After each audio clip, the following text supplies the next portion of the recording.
It's a major artifact from the Age of Dreams. Let's take a closer look at Miceram, the Crown of Power.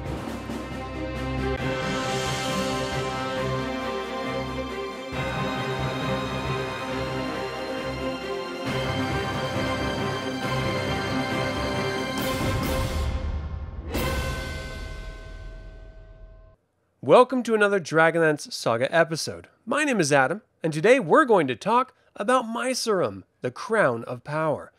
I'd like to take a moment and thank the members of this channel, and invite you to consider becoming a member by visiting the link in the description below. You can even pick up DragonLance gaming materials using my affiliate link. I am referencing the Holy Orders of the Stars and War of the Lance sourcebooks for this information. If I leave anything out or misspeak, please leave a comment below. The true origins of Miceram, the Crown of Power, are unknown.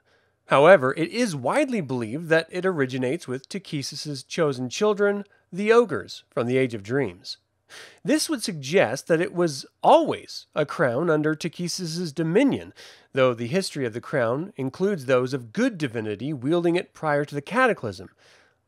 So, on second thought, perhaps it's always been a tool of corruption. We know that in the Foundation, from 9000 to 6320 Prae Cataclius, the crown was worn by the King of Ogres, but between 6320 and 5980 Prae Cataclius, the Heresy of Igrane changed the ogres irrevocably. The ogre Igrane chose not to punish a slave for disobeying an order. The catch was that by disobeying the order, the slave saved Igrane's daughter, hence the ethical dilemma. You see, ogres weren't twisted and ugly in this time. They were arguably the most beautiful of all the races. Though, let's not kid ourselves, they were an enslaving, evil race. Their patron was Takhisis, after all. So the refusal to punish the slave was anathema to the ogre culture. Those who chose to break away from their brothers and sisters renamed themselves Irda ogres and migrated north of Ansalon. This spurred the physical change in ogres as they degenerated more and more into evil. Their physical forms began to manifest their beliefs and behaviors. This also degenerated the culture, and the crown was lost. The Crown of Power would be lost to history, not without many searching for it, much in the same way our own human culture saw scholars and adventurers searching for the Ark of the Covenant or the Holy Grail. It wouldn't return to the historical record for another 5,000 plus years. In the Age of Might, Simeon, head of the Holy Church, overthrew the Emperor Vemior and ordered the creation of the great Temple of Istar and a crown of surpassed beauty, benefiting the voice of Paladine on Krynn. There was actually an old Istar proverb that arose around the crown, Site serum biriatabat. Whoever wears the crown rules. This may seem to belie the origins of Miceram unless you take in the full context of the king priests of Istar and their ultimate fate, lending credence to its truly unholy origins, at least to me. Now, whether the crown mysteriously appeared on Simeon's private altar or whether it was placed there by the Dark Queen is unknown. There are suggestions that the crown was crafted by Elgondo of Kala, or even a commission from the dwarves of Zakar. We know neither of those tales are true, and at best, one of the two may have rediscovered the crown and placed it on Simeon's altar themselves. However, once Simeon placed the crown on his head, the dissension in Istar ceased, revealing the primary power of the crown: command. Simeon would declare himself the king priest, marking the beginning of the mightiest dynasty on Ansalon, and what could be seen as the beginning of the end of the Age of Might.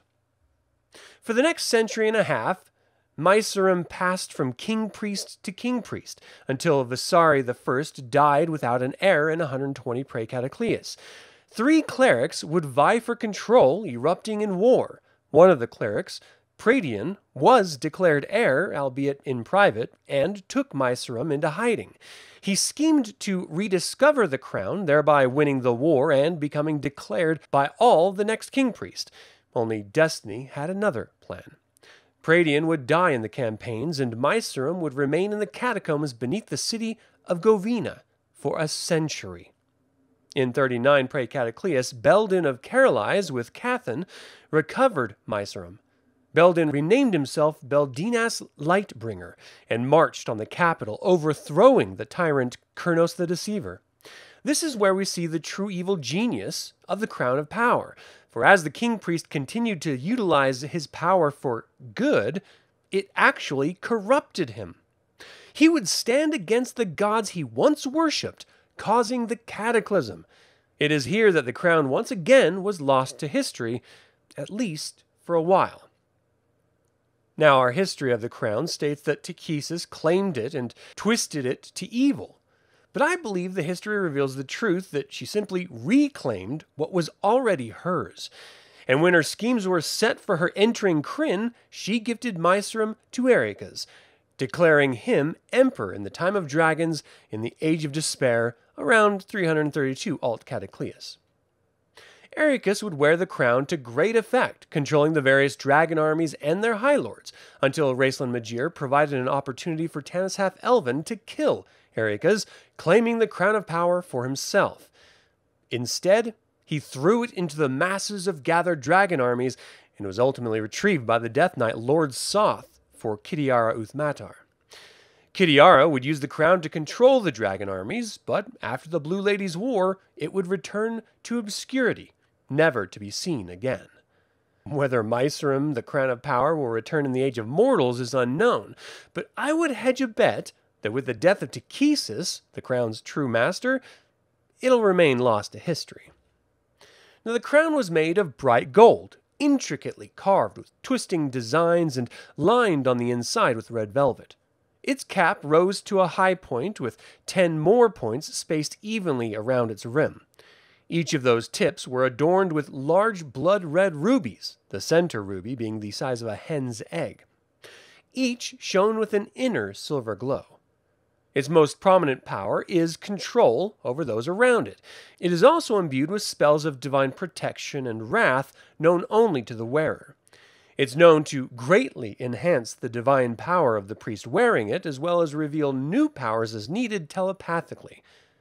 Again, if Takhisis was the originator of the crown, as it was her chosen people who first wielded it, and it left a wake of evil and corruption to those of good alignment who wore it, would suggest, then I am not entirely convinced it would continue to work in her absence.